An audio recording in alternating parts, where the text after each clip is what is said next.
What's going on, ladies and DeGents? Welcome back to another episode of the Distinguished DeGents podcast. You're one in many homes of degenerate gambling. I'm one half of the Distinguished DeGents. I am Steve, Big Bucks of Beta.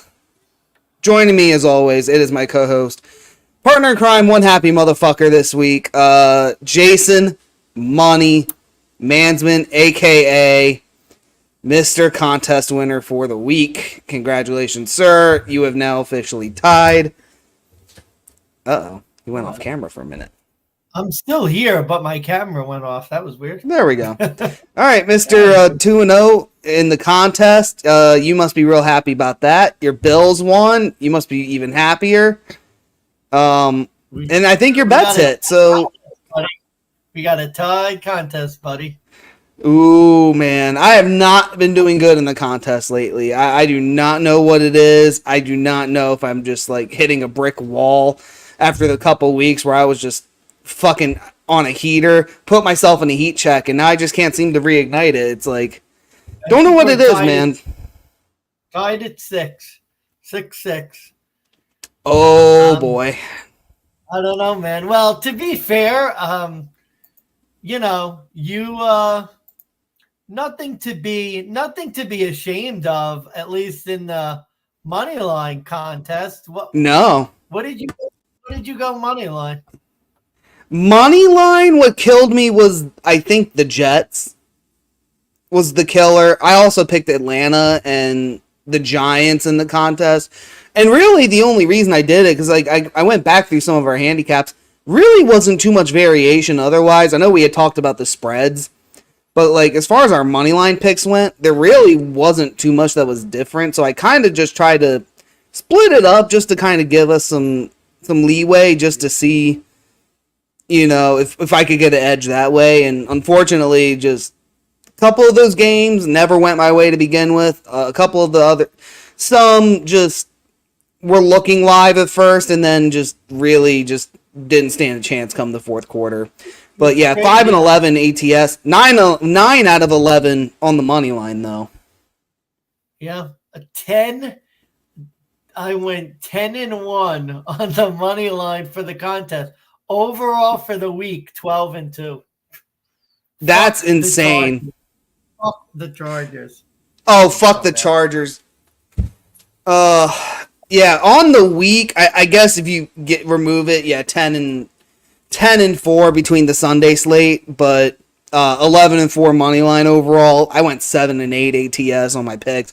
Fuck the Chargers. That's all that's all you have to say. Fuck the Chargers. The 1 week I give them credit. The 1 week I'm like nice about them. This is what they do. I deserve it. It really, it's my fault when I think about it. This is what happens when I went 9-4 ATS, I think 9-5 maybe.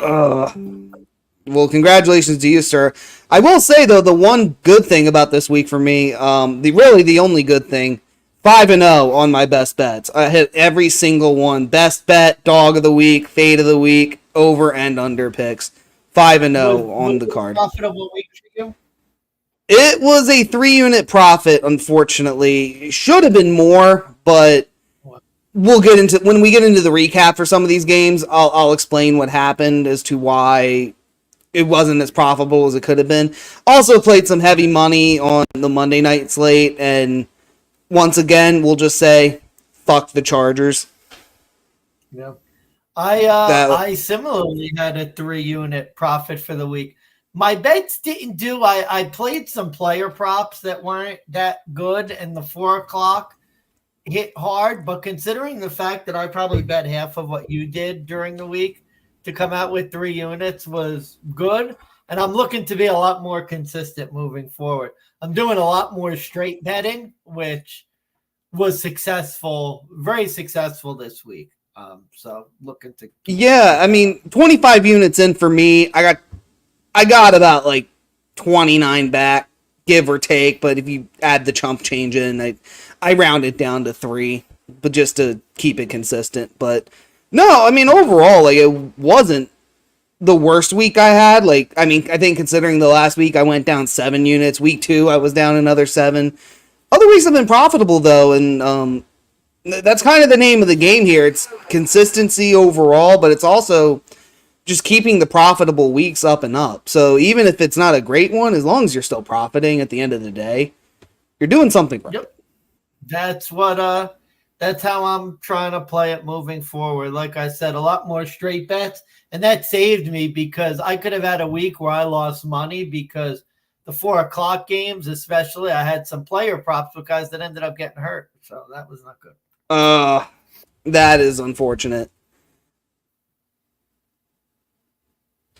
That is a bit unfortunate. But we have a 15-game slate we have to get through for the week 7s. Then we have to do our Thursday night football.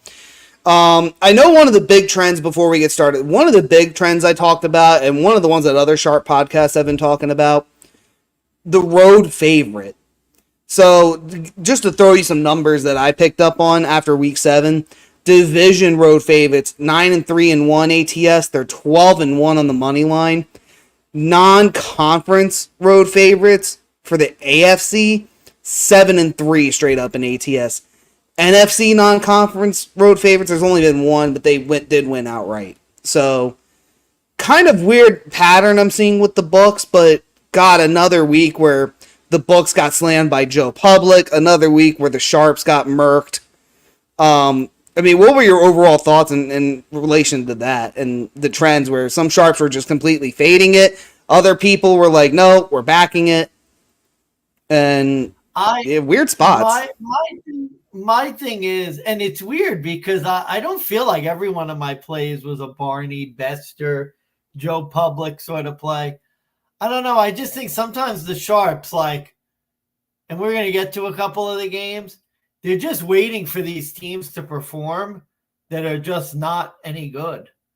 It's really head scratching, some of these Sharps that are waiting for these teams to perform. We're looking at you, Tennessee. We're looking at the Jets again for the millionth week in a row.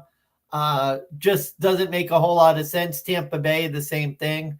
Even though I guess they were close to getting backdoor. I don't know. The Sharps, my big problem with the Sharps is sometimes they're as Barney as the public when they get it in their mind that a team is good, and they just keep betting them till the Titanic sinks. I feel like the Sharps did that a few times this last week and got cooked for doing so. Damn. Yeah, I gotta say, one Sharp podcast, I won't name it out loud, but if you watch it, you'll know exactly who I'm talking about. They've been huge for the past 2 years, 3 years really, on Carolina. And it's just because they look at a number and they're like, well, this number's ridiculously high. And they literally go and try to find every reason they can to go bet this Panthers team. And every week they don't cover. And every week it finally got to the point that same podcast was like, look, you know my side, but I'm tired of getting roasted on Twitter. I'm tired of losing money. I'm tired of being wrong, that I'm just not even going to say anything. Cause it's it's just unreal that they're so headstrong and stand fast on their positions that you're 100% right. They just keep backing terrible teams. Yeah. And they won't get off the shit. Whereas me and you, it's not that we ride with Joe Public per se, but I think it's just more of we ride the trends and we see where that leads us. And if that leads us to, treasure, well, we're going to go for it. If it leads us to a fucking shark-infested waters, we're kind of looking to abandon ship at that point. So it's that's really what you got to do when you're a professional bettor. I've been on the Public side a lot this year, more than I wanted to be, especially early in the year. But I agree with you. Some of these, Carolina, they're still waiting for Carolina to be good. I don't know. It makes no sense. We're going to get to it with the Thursday night game later on in the show. All the Sharps were in love with Minnesota, and now I'm hearing Sharp podcast, the Rams are your best bet of the year at 2-5. Oh my, yeah. We're going to talk about that for sure. Well, let's talk about another really bad team. The New England Patriots, 16, Jacksonville Jaguars, 32. Over 41.5 hit. Jags covered the 5.5 point spread in London. New England looked good like, they look good in the first quarter. Drake May respectfully threw up some decent numbers. I mean, 2 touchdowns, 276 yards, 109.7 QBR. This Patriots team is broken. I mean, there's not much else I could take away from it. I mean, Drake May did everything I think he could do right. Just couldn't get any O-line protection, couldn't get a wide open receiver to save his life. I mean, this just is I've seen teams in rebuild, but this is just bad. Here's what I'll say about it. This was my kick myself in the nuts game, because if you remember, when we did the handicap, I started off, I was on the Patriots, and you thankfully saved me, because I'm like, oh yeah, I'm on the Patriots, but I like this Jacksonville prop over. I like that Jacksonville prop over. And I was like, wait a minute. I like all these Jacksonville overs. No, I got to go with the Jaguars. So you ended up saving me with the Jaguars. And then it was 10-0 New England. And I was like, son of a bitch, I should have bet New England. And then lo and behold, Jacksonville ended up winning. New England's bad. That's your takeaway from this game. New England's really bad.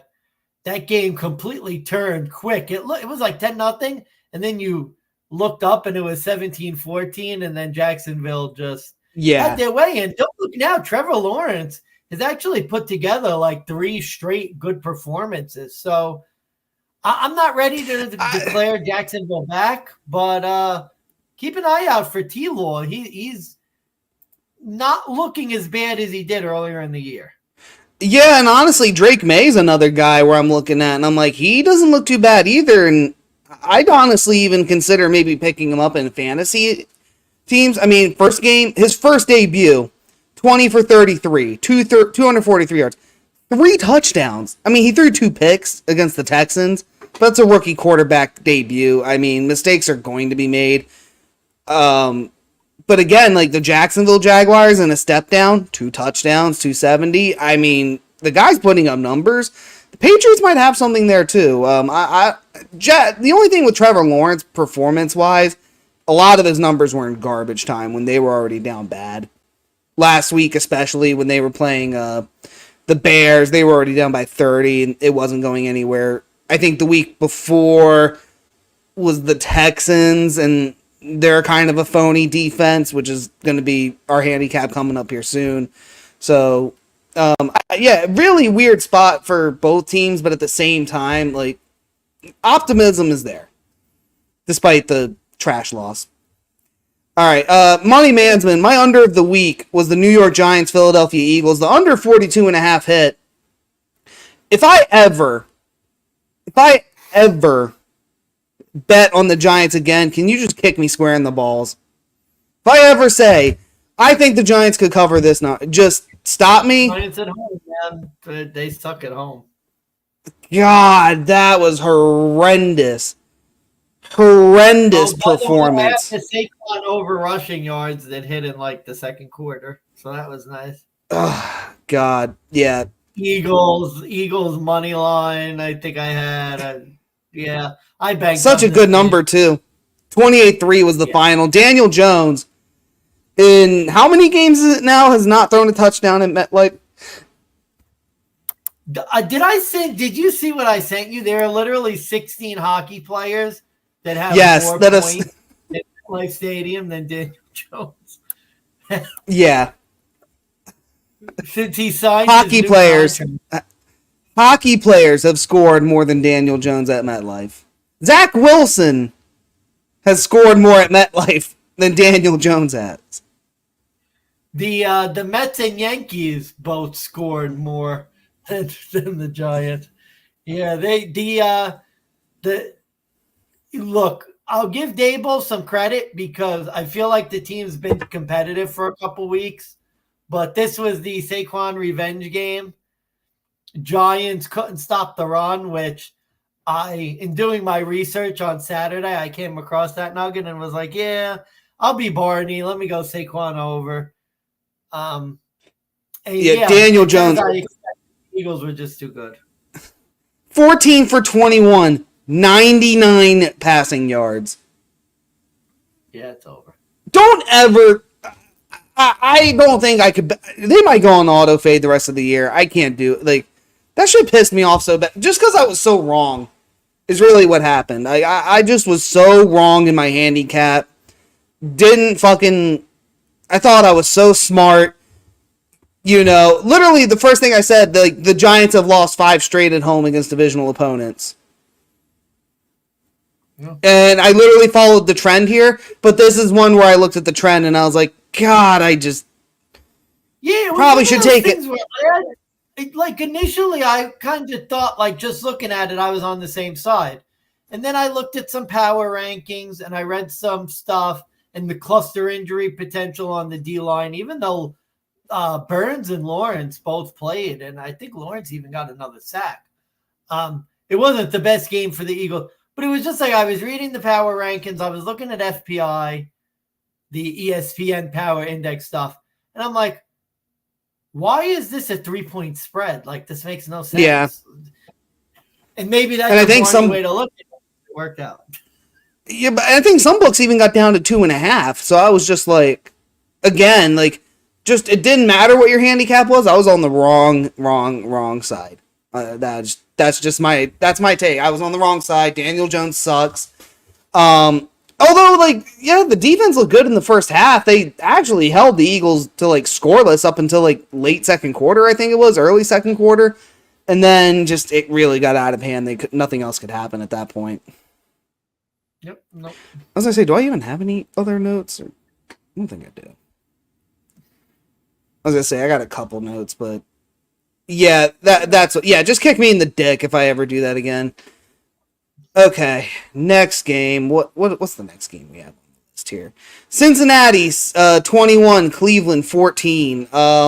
Sort of a phony final at the last minute with the touchdown. Jameis Winston coming in as the emergency quarterback. Mansman, I didn't even tell the story of what happened this week for me, so I'll give this quick remedy, and then it'll explain why I'm probably going to have you talk about a lot of these games. So, my loving wife was scheduled to work on our wedding anniversary, so I was basically like, well, I'm going to plan to watch football all day. I might go see Mansman. I got a whole plan. It's going to be great. And then Saturday night rolls around, and she comes home, and she's like, yeah, I got off work tomorrow, so what are we doing? And I was like, watching football? And she was just like, well, like, did you have any backup plan? And I was like, no. My plan was for you to work. And now you're not. So I basically had to make last minute plans. We spent the day together. We actually visited the winery where we got married at. So all's well that ends well. But I had to watch basically Red Zone. Yeah, so I had to watch Red Zone through bits and pieces at a time, even though bees were attacking our table most of the time. So, like, she was even miserable for that. So we could have stayed home, but that's not the point. Basically, I missed a lot of these games. So, my recap, some of these are just going to be very empty. This is one of them where the only thing I can say is, like, Bengals offense is probably still trash. I saw a kickoff return for a touchdown, and I was like, yep, I'm done with this game. Wanted nothing to do with it. Then I see Deshaun the misogynist fucking out of the game, had to get carted off, and I'm like, did it happen? Like, did someone finally get him? Nope, he just snapped his ACL. No, it was not. It was bad. We saw the replay. My wife, the nurse, even like shrieked like at how bad that tear was. But I mean, what I don't understand is the supposed coach of the year, Kevin Stefanski, has Jameis Winston, who, like, let's be honest, not great, but a solid veteran. Been in the league for 10 years now, I want to say, maybe more. He's your emergency quarterback, and you're going to play a Dorian Thompson-Robinson, who we all know is no good. Like, we saw him come in the first time with Deshaun, and we were like, okay, put back Watson in. Like, okay, Watson wasn't that bad, but oh my lord. I saw that, and I was like, I really should live bet Cleveland, but I know the minute I should live bet Cincy, but I know the minute I do, they're going to fucking blow it. And sure as shit, it was like a 10-point cover. Didn't bet it. Game ended at 7. So, yeah. So, yeah, 21-14 was the final. Cincy did get the cover at 5.5. They did win under 41. Mansman, your overall just take on this game, I don't know if you kept tabs on it, what your thoughts were. I don't have much to add either because it was terrible. Cincinnati's offense was not good. Joe Burrow continues to struggle against the Browns, but the Browns were just worse. DTR was god-awful, couple bad turnovers. And then Jameis, he led them back late, and then, it wasn't enough. Jameis is starting. Interesting game. Browns, I think the Browns are at home against the Ravens this week. I think that's going to be a really interesting one. Ravens on short rest, Jameis in first start. And Jameis is officially starting. They did announce him as the starter this week. Yeah. And I'm trying to see if I can pull up the Browns and Ravens line movement, because I wanted to say, like, the Ravens got a bump from this when, like, you would think that, like, initially with Jameis, like, you would think that would give them the boost, but I'm pretty sure. Got the boost from Monday Night Football because they won Monday Night Football in a game that I thought, Browns 8.5-point underdogs at home against the Ravens. Jesus. Okay. Yeah, that is interesting to say the least. Maybe I'll make that my dog of the week. Just go full sicko mode. Could be. All right. Next game, we got the Seattle Seahawks. Fucking barnstormer of a game. 34. The Atlanta Falcons with Kirko Thuggins. Walked in his trap. They took over his trap. It was 34-14. Under 50.5. Just barely. I went with Joe Public here. I don't know if this was a bad spot to play the Falcons. I still have a lot of questions about the Seattle team. Now DK Metcalf is out. I have a lot of concerns with that. Kirk Cousins was a total fucking no-show, which was shocking considering like it was a 1:00 show at home in a dome. Normally a spot where he succeeds, but it's just like ever since he got to Atlanta, he's been. There are people who are saying that like he can only play in prime time now, that he can't play at 1:00. He might. Like, that might just be the case. I mean, like, he lost to Pittsburgh real bad week 1. This is another spot where I'm, like, having questions about Atlanta. But Seattle next week, they host your Buffalo Bills. They're only 3-point dogs, but they just lost their number 1 wide receiver. Again, another game I didn't really keep track on, but, Mansman, what did you see? I told you, bro, this was a bad spot for the Falcons. Playing at Tampa next week. Seattle had on long rest. Atlanta with a look ahead. Told you that was a pure spot play, and when they go well, you look really smart. And that was a really smart bet by me. That was just a really bad spot. I'm not gonna look too much into it. It was just a really bad spot. Seattle needed a win. Atlanta had a look ahead. These things happen. Fair enough. All right. Detroit 31, Minnesota 20. Getting the win outright. It seems like that hasn't happened much. Wait, what was that? An underdog, like a road underdog getting a win. I don't know. Doesn't seem like there's a lot of underdogs that have been coming in recently. Oh, here's another one that came in. Detroit 31, Minnesota 29. Detroit covered the 1.5. They won as a moneyline dog. This was, I want to say, not my dog of the week. I originally had it as the dog of the week, but I did remove it. My face. But it came through either way. Over 50.5 was the total. This was a very, very back and forth game from what I could see. A lot of A lot of Minnesota offense. I want to say Aaron Jones got the first touchdown in that game, if memory serves correctly. But this was a very much a war of attrition game where Jared Goff just kept up, and then they just did enough to get the win, to get the game-winning field goal. Sam Darnold, the regression, I think we're seeing that once again. Just he's doing enough to keep the job. He's just not doing enough to kind of keep this Vikings team, to have the match edge where like they can maintain a lead. 29 points. Although what killed me in this game was I think I had the Vikings under like 25.5 points, and I was going to hit it. It was going to be a win. And then Detroit, they fumble the ball for a touchdown, and that killed that bet. Ugh. That one hurt. That is hurt. Yeah, I think we were at like 19 or something in it, and got 26 on that. It was a good game, close game. I think Detroit was the right side. I think the gods gave us the win we deserved. Like if you look at it, Detroit was winning for much of the second through fourth quarter, and then that fumble really changed the whole game.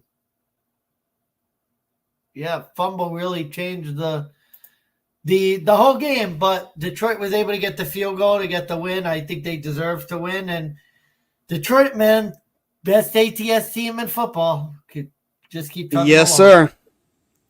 Money. Yeah. I will say, just looking at the score summary real quick. I mean, Lions had a big lead, 21-10, and then all of a sudden it was like 21-17, 28-17. Yeah, really, it was just like Vikings couldn't keep up, but like it really was a back and forth. That's just the overall vibe I really got. It was like the Lions had a lead, it was just never secure. And then eventually, somehow, Minnesota took over, and then the Lions just did enough to win. It's like they're good, but they're just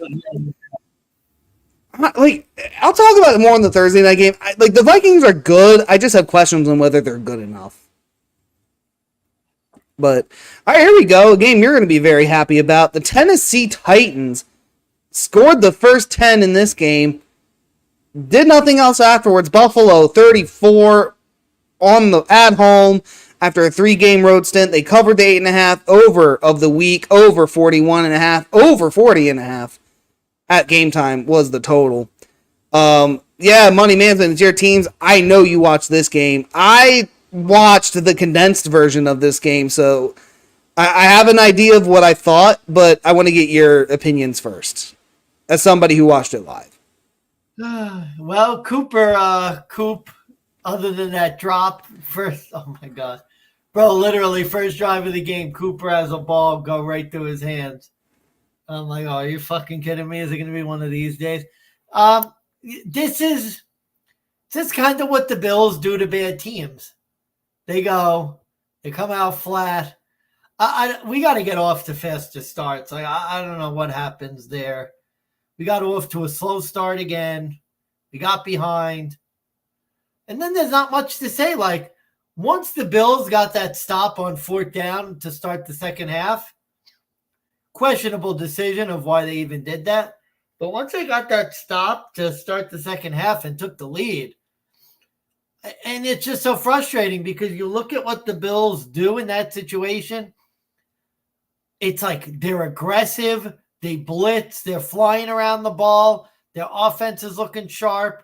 You see a team that looks like they could go and compete for a Super Bowl, but they just, we've seen it 100 times. They don't play that way against good teams. Against these bad teams, they always look good, and the Bills won a game they needed to win. Not getting overly amped. This is what they do at home.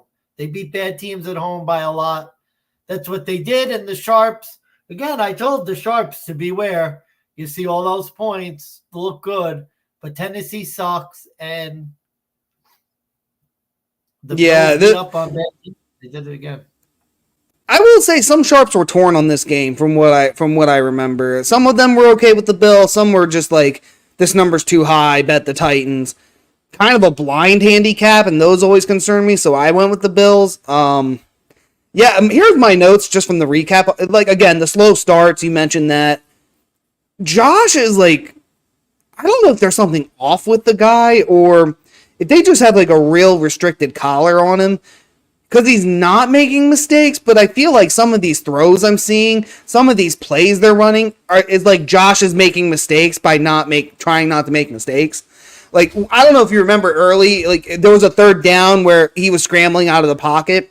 He goes to run and scramble, and it looks like, oh, here goes Josh. He's going to run for a first. And right as he gets to the line, he just hucks it to Keon Coleman into like triple coverage. And I was like, what the fuck? He's not running as much. Like he is doing a lot more when he goes up to the line and just like chucks the ball. I don't know why he's doing that.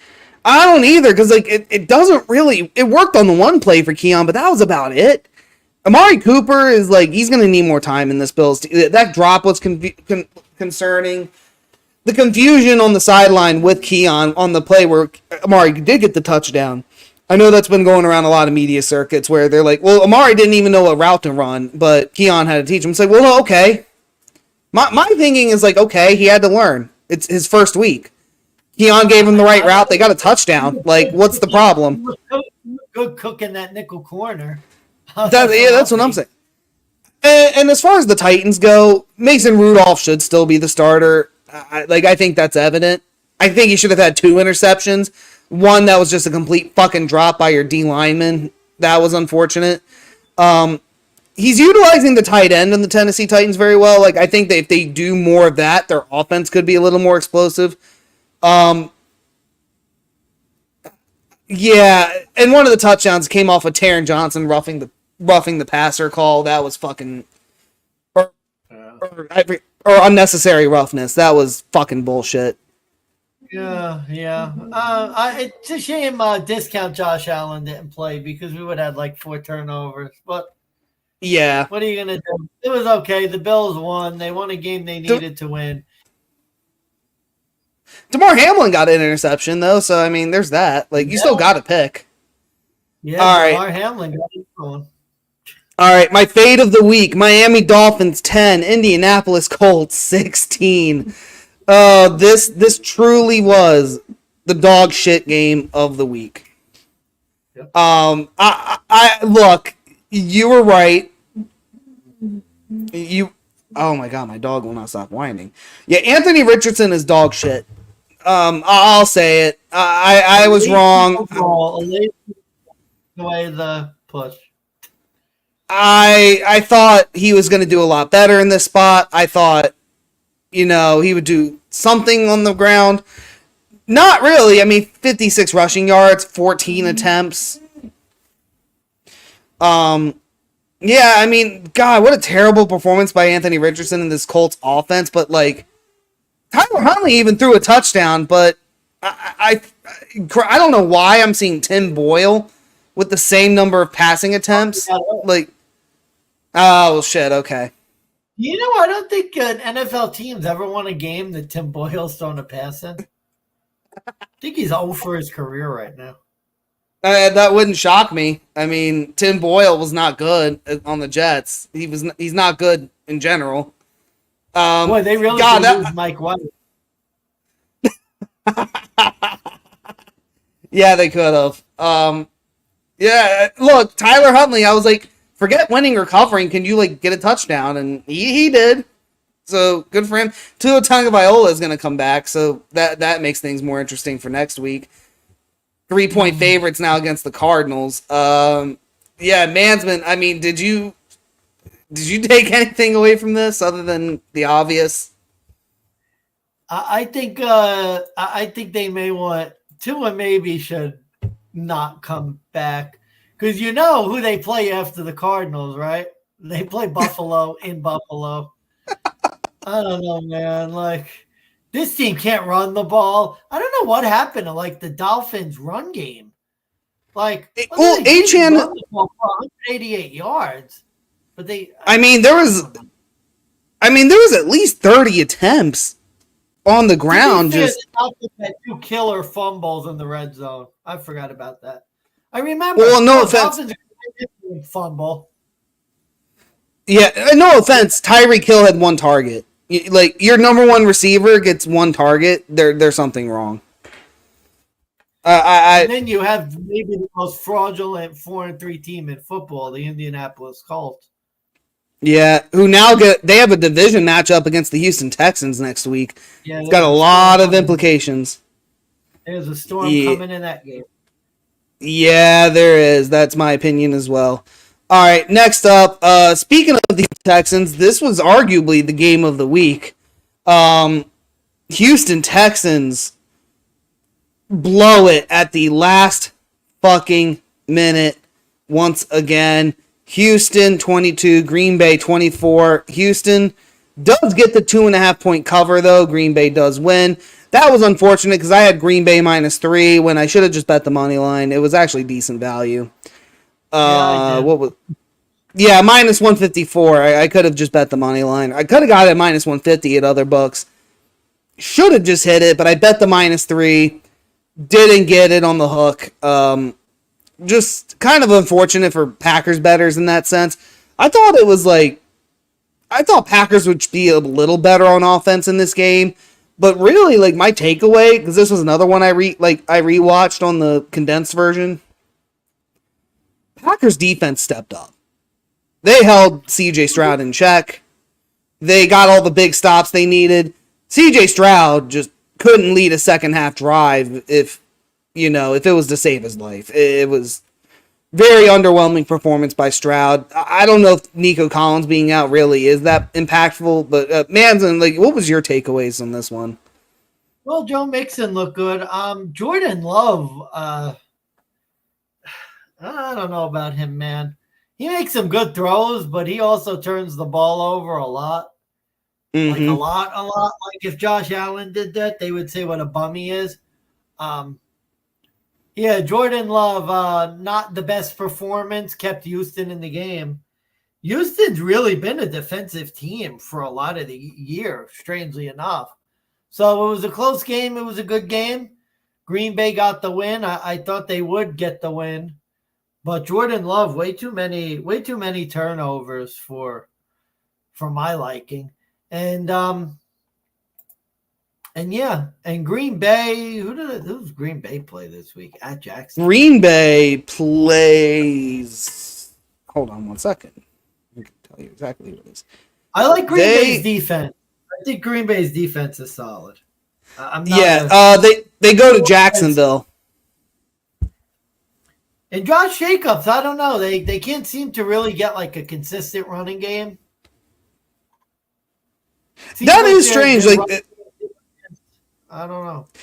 It's strange that they got rid of an Aaron Jones for Josh Jacobs, and Jacobs is shockingly doing less than Aaron Jones is. Kind of makes you wonder why they went and made that move to begin with. But yeah, I mean, Jacobs is putting up okay numbers, 76 yards. They're just not. I don't think they're feeding him the ball enough. But even when they do, 19 for 73 and a touch. The game against Arizona, 18 attempts, 62.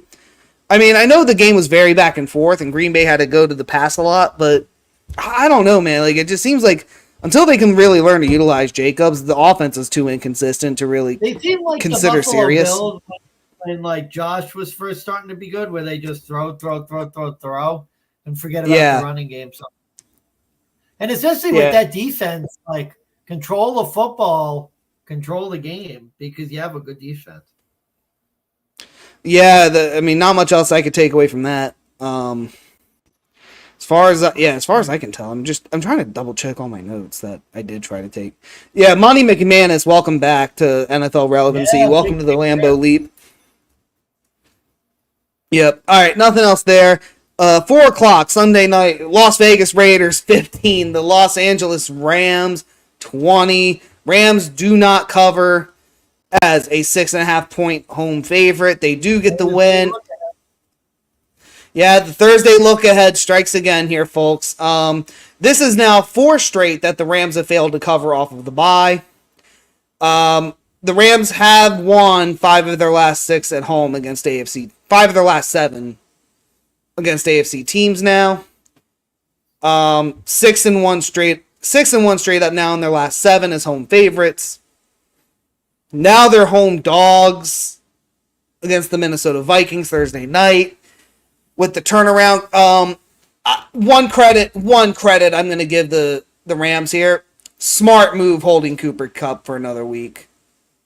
Regardless of the trade rumors, regardless of whether they actually move him, the Raiders game was not the game to bring him back and potentially risk injury against a phony Antonio Pierce-led Raiders team that, quite frankly, no good with Aiden O'Connell. Not really much different with Gardner Minshew. No, honestly, I think if Aiden O'Connell plays the game, the Raiders win. I see. What is it with you and Aiden O'Connell? Like, I don't get it. Because I told you. Why do you think he's? Let's be real. The Raiders should have won the game. Like, the Raiders were moving the ball, and then every time they would start to do something, Dumbo Gardner Minshew would throw an interception. Like, Dumbo Gardner Minshew basically threw the game away. 3 interceptions. I mean, I'm looking here, and I mean, just throughout the year, yeah, the turnovers are no good, even with the more games. 4 touchdowns to the 2 from Aiden O'Connell. 65% QBR percentage completion percentage. 65% completion percentage versus Aiden O'Connell 63. 6.7 yards per attempt for Minshew versus the 5.5. Gardner actually runs the ball to himself. 12 attempts for 40 yards. Aiden O'Connell can't even get out of the pocket, which I think that really is my problem with him. The guy is very much pocket locked. He doesn't know how to move out of it. Just eats a lot of sacks. And I know the thumb injury was very unfortunate. I know you can't really predict that. I know that's not a normal injury for a quarterback, but I really don't think he's any better. I don't think the Raiders win that game, regardless of who the quarterback is. The numbers don't really seem to support that he would lead them to a win. It sounds like he's just going to do the same thing, minus the interceptions. Either way, let's be real. I have nothing good to say about either of these two teams. They're both terrible. Fair enough. All right. Carolina 7, Washington 40. Marcus Mariota played, and Jaden Daniels is hurt. There's nothing to say about this game either. And they did. Carolina is terrible. And they did exactly what they would do with Jaden Daniels. Carolina, you have to remember though, what people are forgetting, when Jaden Daniels went out, it was 17-0 already. Like, this game just torpedoed basically. It was 17-0. Jaden Daniels went out. The damage was already done. Yeah, it was. Now Carolina has to go to Denver. Yeah, good luck next week. That. I hope the bust. Are they starting the bust? Do we know? I don't know. Washington hosts Chicago too as well, with Chicago coming off the bye. Looks like Mariota is going to get another start, so I'm not sure what to make. It really is a game you can't just make much out of either team. Like, Washington did exactly what they should have done with Jaden Daniels, but now with Mariota. But I mean, the Panthers are just that bad, so I'm not going to go singing his praises. 2 for 2, -4 yards in the game. That's. Oh, did you hear the other news regarding the Carolina Panthers? What? Bryce Young is now the starting quarterback against the Denver Broncos Week 8. What's the line there? 10. Oh my God. 9.5 actually on FanDuel. They're not big enough. May have to all tease that to like 17. I mean, come on, Bryce Young's gonna get murdered. 13.5. I might do it. Alt spread minus 13.5. That's bad. Deontay Johnson's apparently bitching about the state of the team. Literally, I think they asked him something. He goes, "Well, I can't play both sides of the field. He can't do everything on the team." Is yeah. Carolina, are they the close your eyes special? They're a close your eyes special every week. Well, actually, no. They have to be a favorite first in order to be designated as such. So that's the problem. Like, Carolina needs to be a favorite. Can we start with that?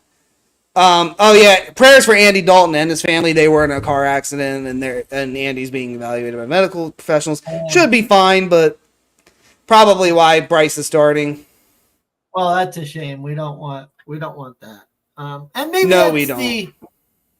maybe that's a good way to sort of transition to. I mean, they have to see what they have in Bryce Young at this point. They're done. Like they're gonna. Well, I think we all know what they have, and that's nothing.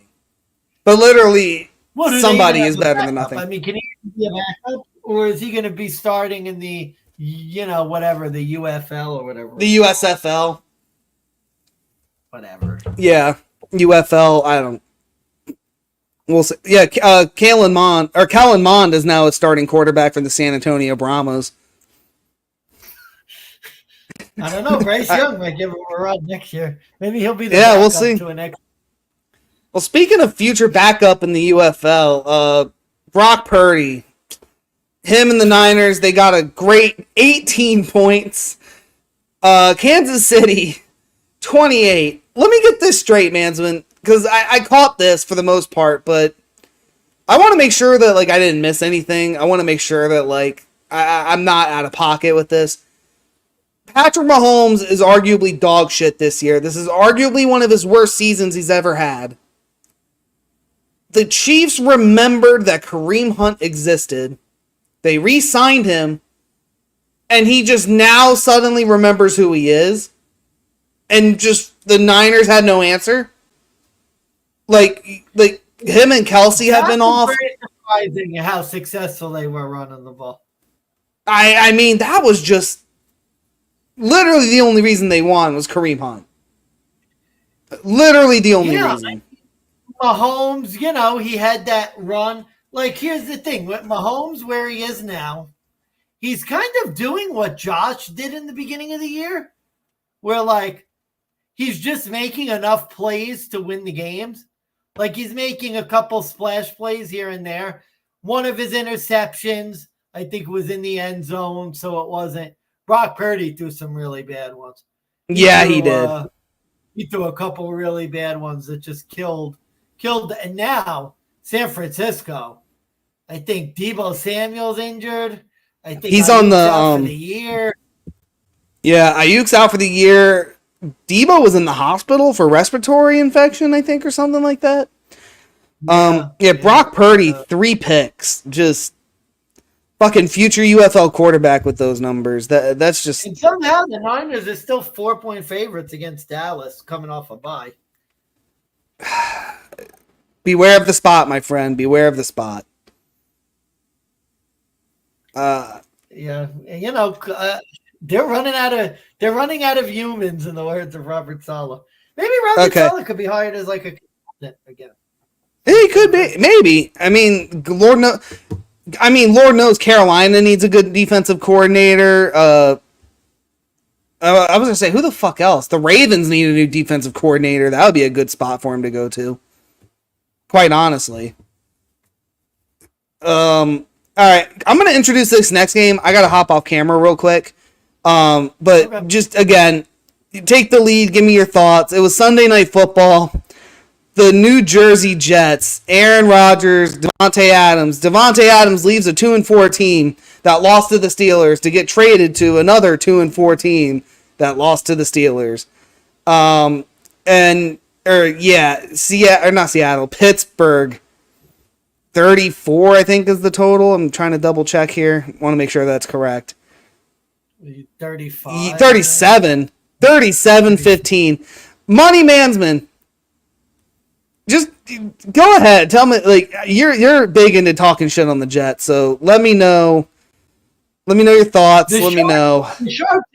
First off, why were the Jets a favorite on the road in any game ever, especially against the Steelers team? Okay, so where do we start? The Jets coming off a short rest, going on the road to Pittsburgh, tough defense. I don't know why these Sharps continue to back the Jets, taking points, or giving away points. It makes no sense to me. Russell Wilson, I thought that Big Bucks was going to put on the Russell Wilson jersey. He probably should put on the Russell Wilson jersey. Oh shit! There is. Russell Wilson is back. Your boy outplayed Aaron Rodgers, torched the Jets defense. Wilson to Pickens. Steelers country. I don't know what your slogan is, but there we go. Mr. Baghead, Russell Wilson. How you feeling, buddy? Why did you pick the Jets? What are you doing? It gets even worse. So the bag is not because of the pick. The bag is because I am the worst bettor known to humankind.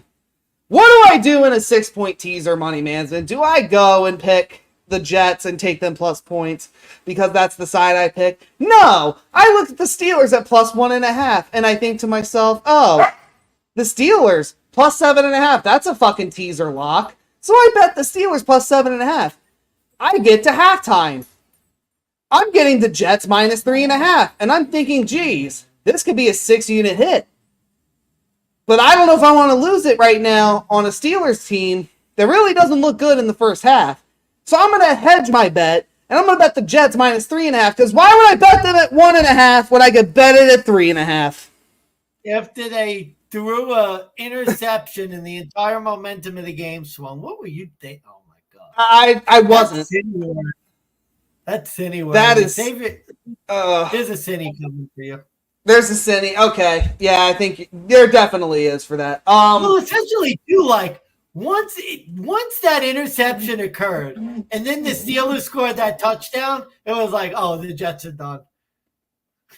And then literally the Jets, what did they get outscored? Like 28-0 after that? Yeah, Russ didn't look good either in the first half, though. That was my concern. I was like, I'm a Broncos fan. I've seen Russ. I know where this is heading, and I was like, this is just a Russ fluky touchdown. I didn't think it was going to completely swing the game.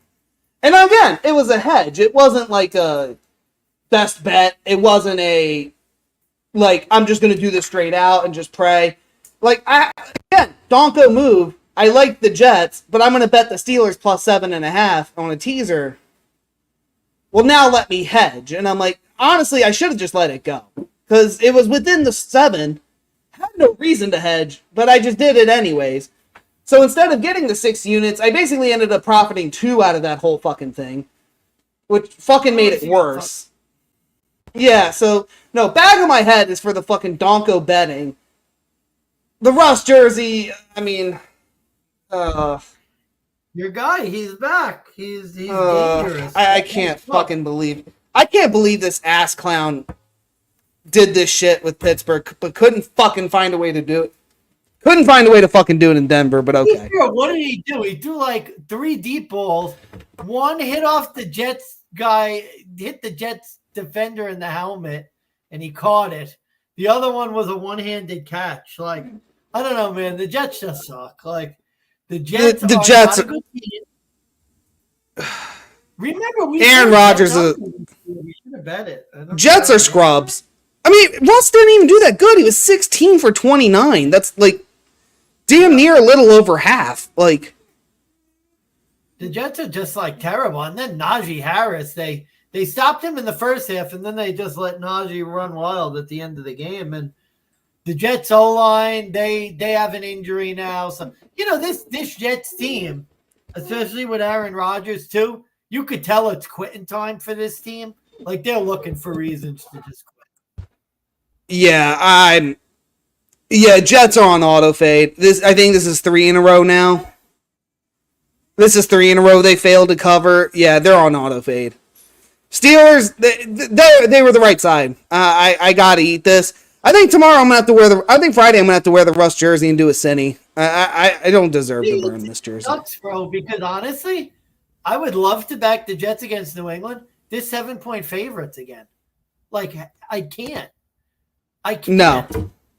I cannot do it. Cannot do it.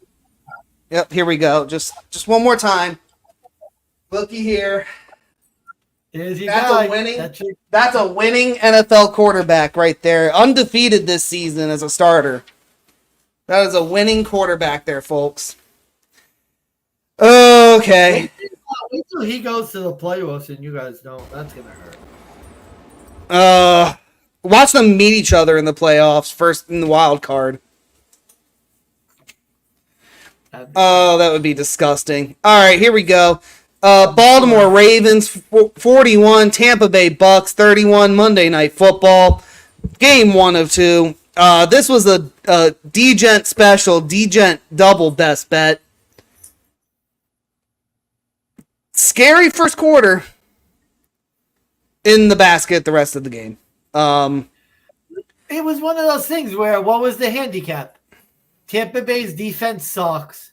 They can't stop anyone. How are they going to stop the Ravens? It was that. So that's why even when they were behind, it's like, you're a couple plays away from this game changing.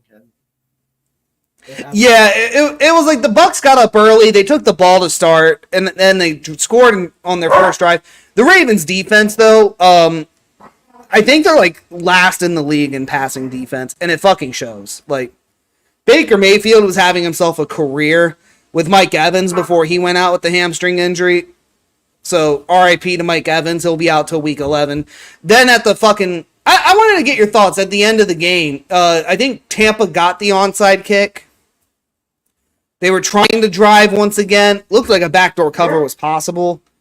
And then Godwin gets hurt, and then he has to get carted off. A lot of people were calling for Todd Bowles' head for that. It feels like a damned if you do, damned if you don't. But, like, what do you think about it? What do you think of it?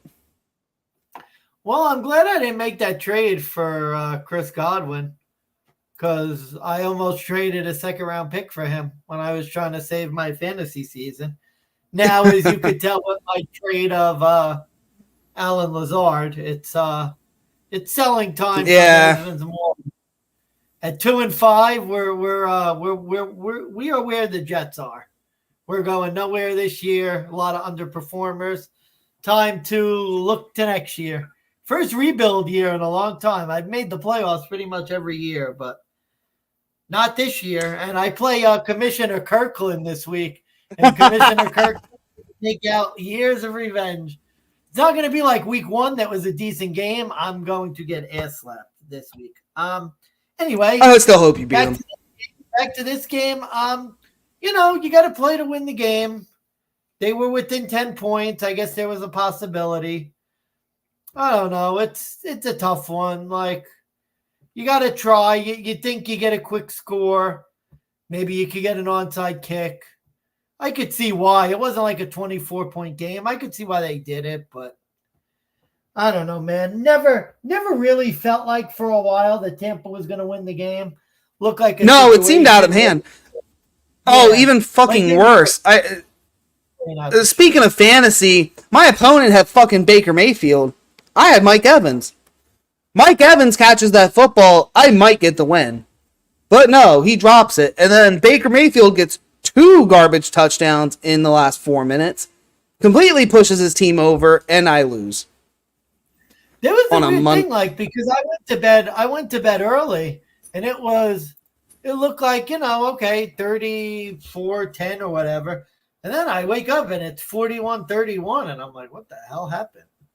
So, garbage. Ravens just struggle they struggle in garbage time. They just cannot close out games and get the big victory. They just let their opponents drive down the field every chance they get. I have no fucking answer for how bad this Ravens team is. Now they're not 10-point favorites against Cleveland. Like, I don't know, man. It seems like a trappy line. This was a trap line, though, and I fucking fell for it. Again, my fault for bitchhead Justin Herbert for getting fucking any respect for me. Never will do that again. Arizona 17, Chargers 15. Harbaugh, congratulations. You're a scrub. You got caught. Arizona stopped the one thing that the Chargers could do, which was run the ball. Don't know how they managed to do that when they couldn't do it all fucking year, but here we are. They stopped J.K. Dobbins, even though I bet the ladder on his rushing yards and didn't hit a single fucking one. Didn't even hit his over. So, 2 units there went by. I'm so mad at myself for taking this spot. I thought it was so good, too. Arizona in prime time Kyler Murray at home. Like, it was like everything you would want to fade this Cardinals team. And then the Chargers were just... right? And Chargers off the bye? maybe. I'll double check. No, I think they played the week before. They came off the win against Denver. Yeah, that's a big loss for the Chargers. Another game where it felt like the Chargers, that fumble from Jalen Reagor, they could never. Oh yeah, fuck Jalen Reagor, his bitch ass. Get a touchdown. It was just field goal after field goal. Jalen Reagor is a bitch. He can't even fucking. Why the fuck would you step out of bounds when you can fumble it and hand it to the other team at the 3? Yeah, why go out of bounds, dickhead? I gotta say, with Arizona's quickly becoming my avoid team of the year, I just can't seem to get it right with them. I don't know. I bet on them, they lose. I bet against them, they win. I can't figure that. I can't figure them out. I don't know. They get blown out by Green Bay, and then they win this game, and they'll probably get trounced by Miami next week. I just can't figure them out. Yeah, I can't either. Well, that does it for the Week 7 games. We went through everything. I was going to say, I don't know if I have any final trends, any final thoughts overall in the week, but yeah, we're 6-6 on the Kaser bet. And I have not done the updated numbers yet, but less than 50% ATS, but I think I'm 70% money line now. Over-unders, we're looking at 55%. I'll try to get the numbers by Friday, but non-conference teams, we had 5 non-conference AFC teams.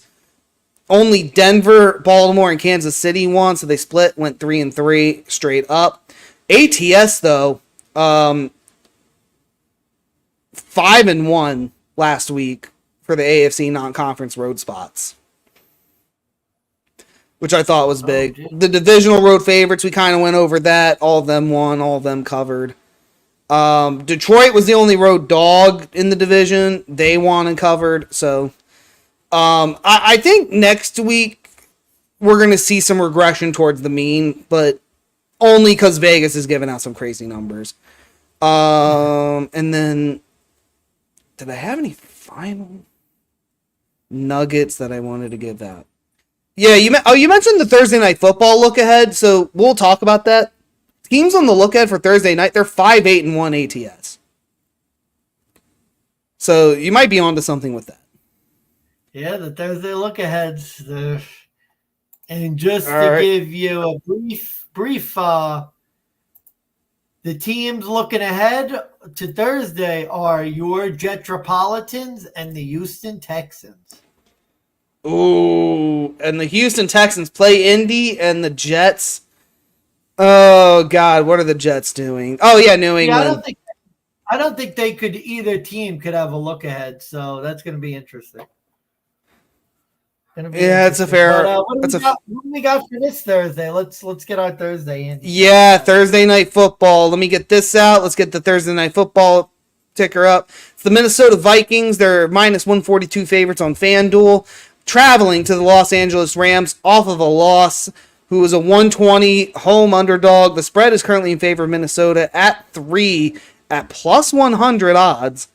Over-under is set at 48.5. Currently on FanDuel, it looks like Minnesota, 89% of the money, 90% of the bets on the spread in favor of this Minnesota Vikings at 3. Mansman, I went first last week due to it being my Denver Broncos, so it's your turn to start us off the week.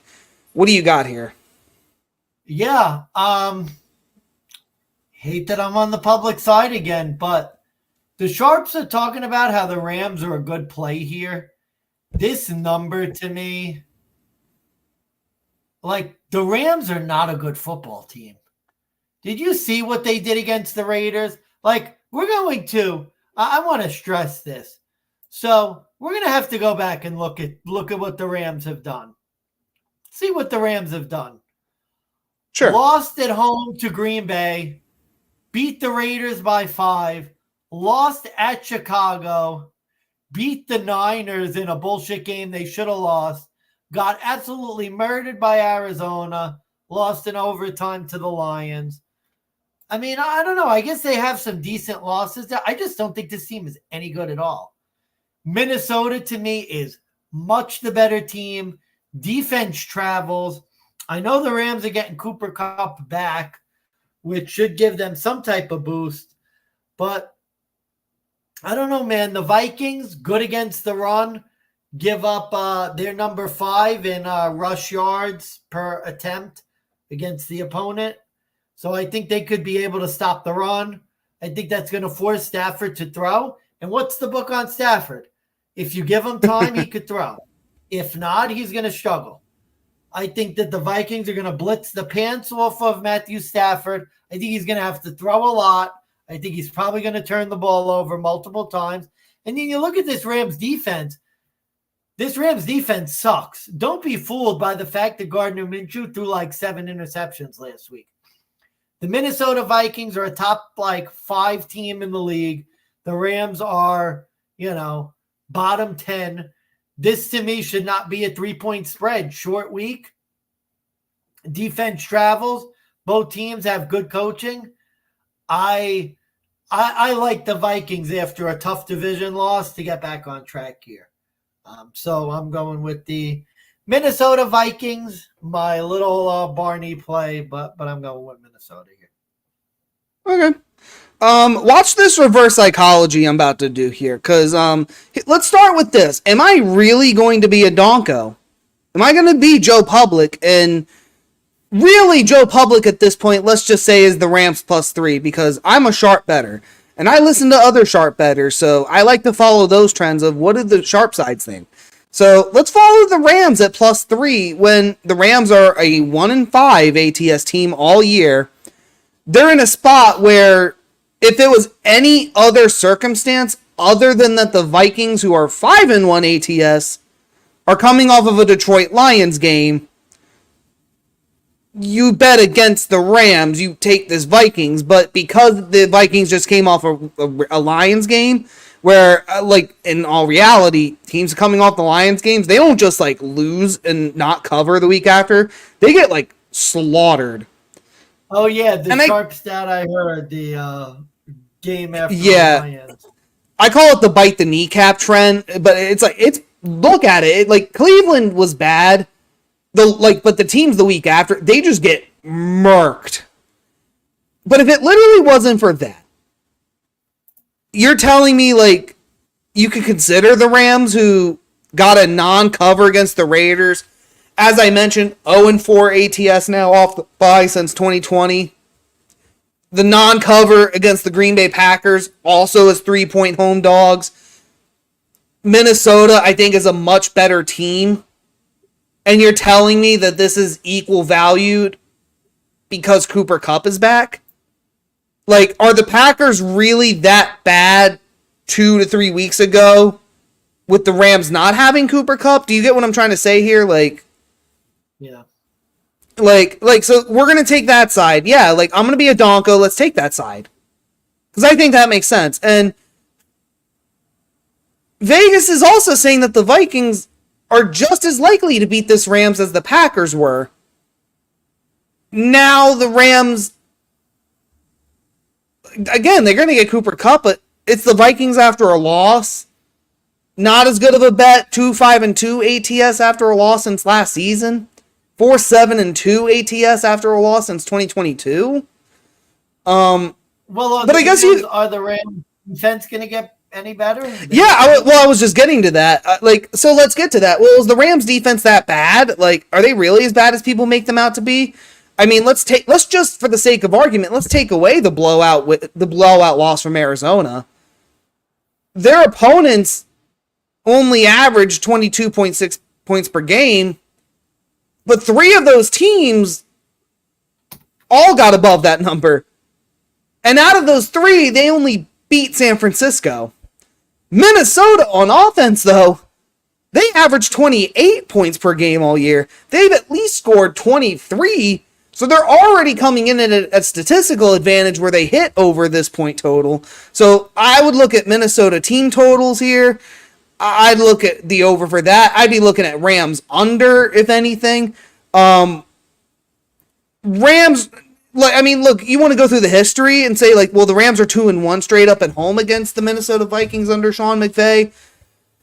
Okay, 2-0 at home, sure, but, like, different teams, not without standing injuries. You want to get plus points, okay, but the Rams are 0-6 straight up, 1-5 ATS since 2022 versus NFC North teams.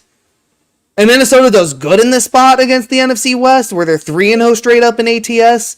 They're 7-1-2 ATS as road favorites. 10 straight they've won outright as road favorites. And Matt Stafford on Thursday Night Football, he has lost 4 of his last 5 at home on Thursday Night Football. I don't know where the Sharps are coming in with this Donko mentality that the Rams are the spot to play. And this is true, pros versus Joes, but I would honestly say the pros are the ones they're the jackasses this week. And if I'm wrong, I'll straight up eat it and just say maybe the pros were onto something. They knew something we didn't, but like all of a sudden Cooper Kupp comes back and the Rams are a bettable team again. I don't think so. I didn't bet them to beat the Lions. I didn't bet them to be like failures, but I also didn't expect Puka Nacua to get hurt. I think when both of them come back and they have Kyron Williams, we'll see. But yeah, right now, like I just think if it literally wasn't for this Lions game, the Vikings are the right side. And that's like 10 arguments to the 1. I think some trends have to die at some point, so I'm going Minnesota as well. So here we go. Let me just end this with a couple statistics regarding the Rams defense, just so we're aware of how bad they are. 25th in opponents' points per game, 25.7. 26th in opposing teams' yards a game, 363.5. 25th in opposing yards per rush. 27th in opposing pass yards per pass. Let's go with the Rams. Sacks allowed on offense. 7.8% of dropbacks. That's 20th. Minnesota, number 8 in defensive sacks. 8.6%. You're also looking at rushes for the Rams. Again, 4 yards a rush for the Rams. That's 27th in the league. Minnesota gives up 4 yards a rush. That's number 5 in the league. So this is going to be, in one of the bets I made, Matt Stafford over 33.5 passing attempts. The Rams are going to have to throw the football. I think they're going to be behind in the game. The only way to beat this Minnesota team is to throw the ball. And when you look at it, teams against Minnesota is, 32nd in the league. Opponents pass 69.9% of the time against the Vikings. So teams are passing against them most in football. I think you're going to get a lot of Matt Stafford throwing. I think the Rams are going to be behind. I also see this as a big Justin Jefferson game as well, because I think the Rams are susceptible to the pass as well. But yeah, this to me, Vikings all the way. I think the real pros, if you look at the statistics and the team rankings, there's no reason to bet the LA Rams at +3 in this game. None at all. How do you feel about Vikings minus 1.5 first half at -110? Because personally, I think the Vikings struggles in the second half, giving up a lot of points. I know the Lions game was sort of an outlier, but prior to that Lions game, Vikings were 5-0 straight up on the first half on the money line. So I think they're a big first half team. Rams tend to get off to slower starts. I think that's a lock. Yeah, that could work. That could work. But yeah, I'm actually just curious. I'm trying to see what we can get team total. So Rams under, or no, we wanted the Vikings. I wanted the Vikings over. What's their team total? 24. They're over 25.5, but I think that's a hit. I have no concerns with that. They're like I said, they're averaging 28. So you're going to give me an extra 3. I avoided the over-under in this game because I wasn't sure. And remember, it seems like the road favorites have been good Thursday night for the most part. Yeah, I was going to say, let me go through real quick because we did talk about, like, Denver covered in one non-conference road favorite last week. Week 6, San Francisco won as a divisional road favorite on Thursday Night Football. Week 5, Tampa failed to win and cover as a 1.5 point dog. What was week 4? Let's see. Dallas as a road favorite. They won. They didn't cover. God, the road favorites keep winning on Thursday. New England was a dog week 3. Buffalo was a dog week 2. That covered. And then week 1 was Baltimore, Kansas City. But that was a road dog as well. Yeah, so all the road favorites on Thursday Night Football have been hitting. Buffalo's the only dog that has won on Thursday night this year. It's crazy.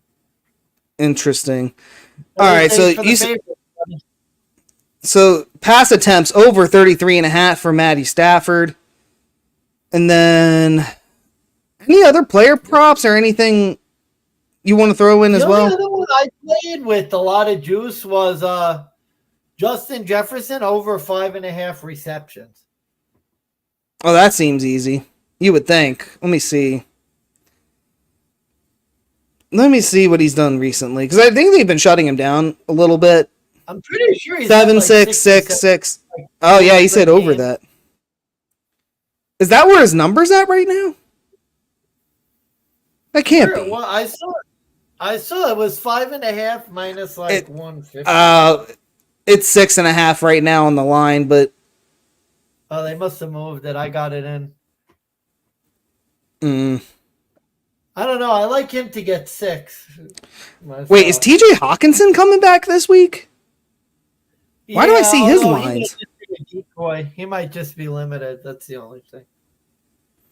Okay. Gotcha there. All right. Kyron Williams. What's his rushing over under 73. Aaron Jones 67. Yeah, not a lot of these lines here. I didn't want to go Kyron under. That scared me a little, but I feel like he's not. Again, the Vikings, the strength of the Vikings has been through on the ground. Like, people haven't run against them. 70% passing. I would expect so Sam Darnold. So Sam Darnold for 250? What do you think? Could be. I mean, it depends on how close the game could stay. The tough thing with the Rams is they're sort of let me see what teams are doing against the Rams. And it's pretty much been even because the Rams have been struggling, I think, right? Yeah, maybe. Oh no, actually teams are running the ball against the Rams a little bit more. The Vikings tend to be pretty balanced. The Rams, 51% of the time, teams are running against them. That's 30th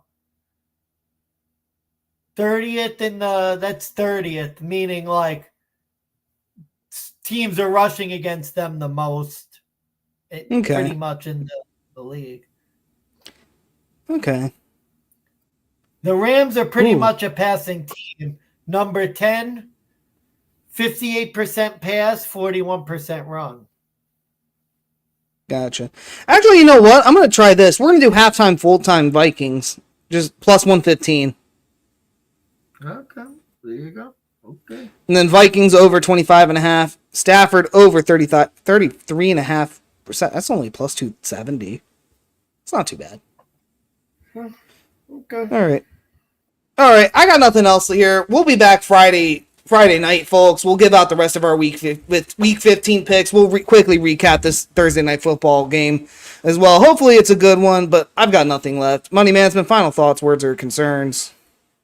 No, that's it, man. That's it. Good luck, DeGents, on Thursday night. I think Vikings are going to get it done. All right. Fuck the Chargers. Fuck Justin Herbert. I'm Steve Big Butts Beta. Money Management signing off. And as always, boys and girls, Go make that motherfucking money.